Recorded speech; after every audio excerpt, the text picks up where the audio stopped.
Heart of the matter, we have justice. This card speaks of truth, fairness, accountability, and the law of cause and effect.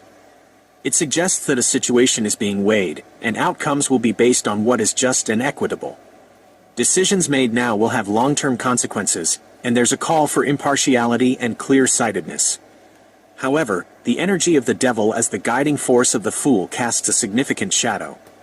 The fool represents new beginnings, innocence, and a leap of faith into the unknown. When the devil embodies this archetype, it suggests that the initial steps or the approach to this situation might be rooted in illusion, attachment, or a misunderstanding of true freedom. There could be a temptation to take shortcuts, to be naive about potential pitfalls, or to be blinded by desires that are not truly liberating. The surrounding cards offer further nuances. Page of Discs. This young energy speaks of groundedness, practicality, and a budding interest in the material world. It might suggest a need to learn the practical aspects of the situation or a cautious approach to new ventures. Sun. Radiating positivity, joy, and clarity, the sun offers a counterpoint to the shadowy influence. It hints at potential for happiness, success, and a clear understanding to emerge, especially if illusions are dispelled. Hermit. This card of introspection and solitude suggests a need for inner reflection and wisdom. It advises stepping back to gain clarity and understanding before acting, rather than rushing forward blindly.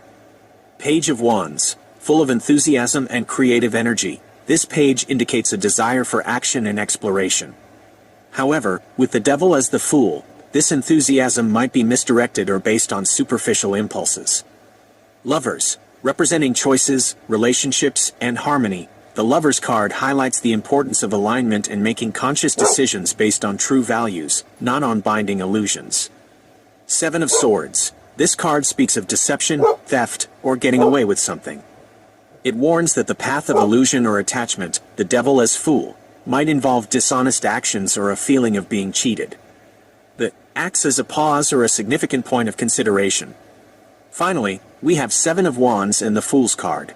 The Seven of Wands signifies standing your ground and defending your position.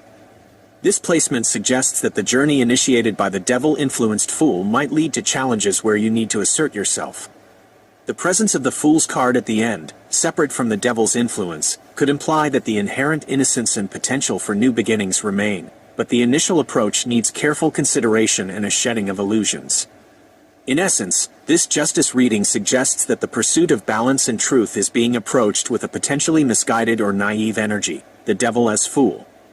There's a need to ground oneself, Page of Discs, seek clarity, Sun, and engage in introspection, Hermit, rather than acting on impulsive desires, Page of Wands. Choices need to be made with conscious awareness, Lovers, avoiding deceptive paths, Seven of Swords. Ultimately, while challenges may arise, Seven of Wands, the potential for a fresh start remains, Fool's card, once the initial illusions are recognized and addressed in the pursuit of justice. What aspects of this complex interplay resonate most with you? Perhaps focusing on the tension between the devil and the inherent innocence of the fool can offer further insights. Scent of salt and the distant lowing of cattle, whipped across the cracked earth of the Texas coastal bend. Under the relentless Victoria's sun, a lone figure, a weathered rancher named Silas, squinted at the horizon. His calloused hand shielded eyes that had witnessed more droughts and storms than he cared to remember. Today, however, the usual anxieties of rain or rising tides were overshadowed by a different kind of unease. His youngest granddaughter, little Lily, had been talking about shiny stones that whisper.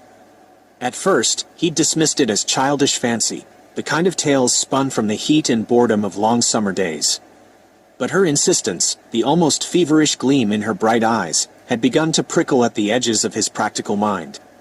He remembered his own grandmother, a woman steeped in the old ways, who spoke of the land holding secrets, of energies that ebbed and flowed with the moon and the seasons.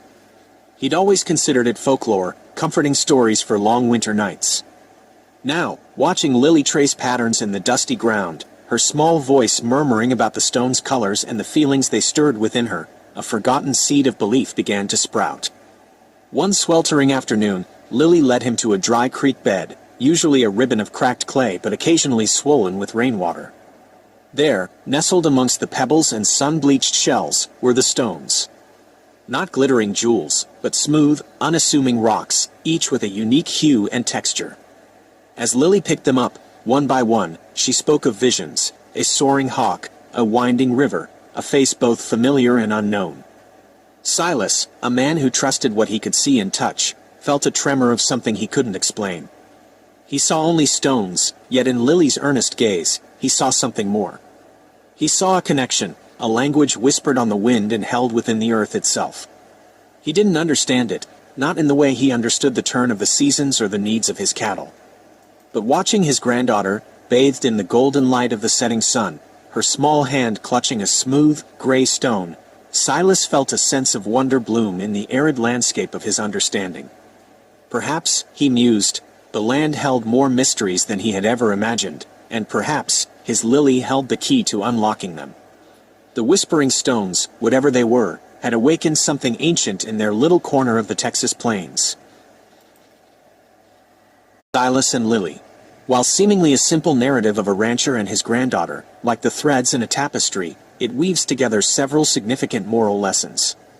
Firstly, the story speaks to the importance of remaining open to wonder and the perspectives of others, especially the young. Silas, a man grounded in practicality, initially dismisses Lily's experiences. However, her persistent sincerity and the tangible presence of the stones eventually nudge him to reconsider his rigid worldview. It reminds us that wisdom can be found in unexpected places and that a childlike sense of wonder can reveal truths we might otherwise overlook. Secondly, the parable touches upon the potential for connection with something deeper than the material world. Lily's intuitive connection to the stones suggests a sensitivity to energies or mysteries that lie beyond conventional understanding. It encourages us to acknowledge and perhaps explore the less tangible aspects of existence, hinting that the world holds more than what meets the eye.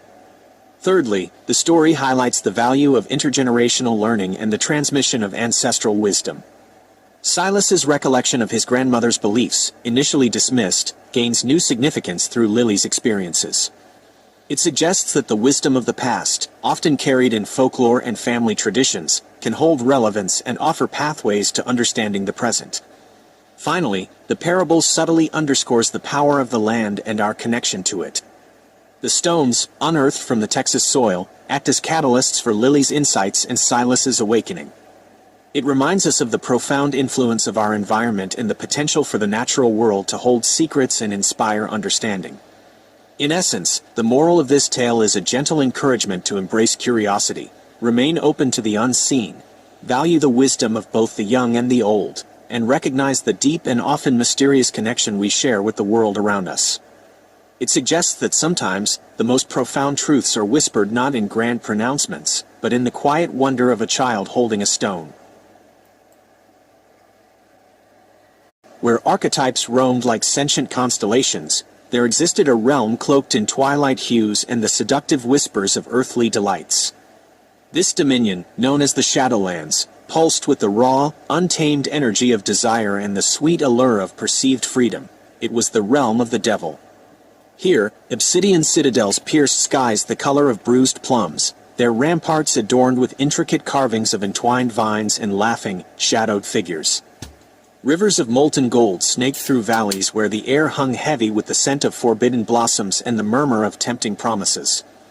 In the heart of this land, upon a throne carved from a single, immense geode that pulsed with an inner, magnetic light, sat the master of illusion.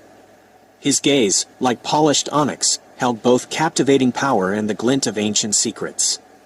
One dawn, as the first slivers of a crimson sun bled across the horizon, painting the Shadowlands in strokes of fire and shadow, a figure unlike any seen before stumbled into this realm.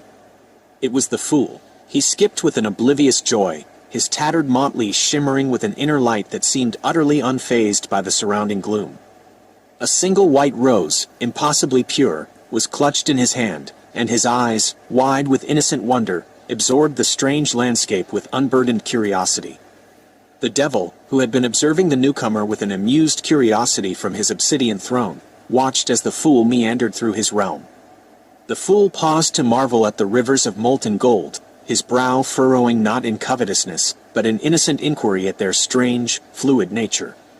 He plucked a forbidden blossom, its petals the color of midnight, and instead of succumbing to its heady fragrance, he simply inhaled its scent with a childlike fascination, as if studying a new and curious species. Intrigued, the devil descended from his throne, his movements fluid and graceful as a panther's.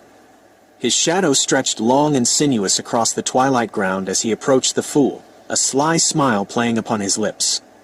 "Welcome, little wanderer," his voice resonated, a low, hypnotic cadence that had ensnared countless souls. "You have strayed into a realm of potent delights. Tell me, what do you seek in this shadowed garden?" The fool turned, his gaze meeting the devil's with an unblinking innocence that seemed to pierce the master of illusion's carefully constructed facade. "Seek?" the fool echoed, tilting his head. "I am not seeking, friend. I am journeying. The wind whispers of new paths, and my feet follow where they lead." He held out the white rose. "Have you seen such a bloom before? It smells of starlight and fresh rain." The devil, accustomed to gazes filled with longing or fear, was momentarily taken aback by this guileless offering. He had seen countless blooms, each cultivated for its intoxicating allure, but this simple rose held a purity that was alien to his realm. "This, innocence," the devil purred, circling the fool with a predatory grace. "It is a fragile thing in a world such as ours. Here, we understand the true nature of freedom, the liberation found in embracing your desires, in casting off the shackles of restraint." He gestured to the shadowed figures reveling in the valleys, their laughter echoing with a mixture of pleasure and a subtle undercurrent of unease. "Here, you can have anything you desire." The fool watched the revelers with a gentle curiosity, his brow furrowed in thought. "But if you already have everything you desire," he mused aloud, "then what is there left to journey towards?" He looked back at the devil, his eyes clear and unwavering. "It seems to me that true freedom lies not in having everything, but in being free to seek." The devil's smile faltered, a flicker of something akin to confusion crossing his features. He was a master of binding, of the sweet entrapment of earthly pleasures, yet this naive wanderer spoke of a freedom that transcended material possessions and immediate gratification. He tried another approach, his voice laced with a seductive charm that had swayed empires. "But the path of seeking is fraught with uncertainty, little fool. Here, in my realm, you will find stability, power, the intoxicating embrace of certainty." The fool chuckled, a light, airy sound that seemed to carry the scent of distant meadows. "Certainty is a cage, my friend. It clips the wings of possibility. I prefer the open sky, the thrill of the unknown turn in the path." He took a step, his tattered shoes crunching on the obsidian ground. "Thank you for your potent delights. They are a curious sight indeed. But the wind calls me onward." And with a final, innocent smile, the fool continued his journey through the Shadowlands, his inner light undimmed by the surrounding gloom. The devil watched him go, a strange mixture of frustration and a grudging respect swirling within his ancient heart.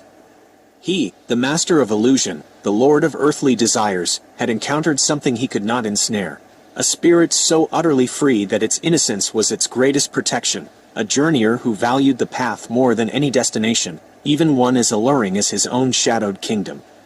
The encounter left an unusual stillness in the vibrant chaos of the Shadowlands, a fleeting echo of a freedom that lay beyond the grasp of even the devil himself.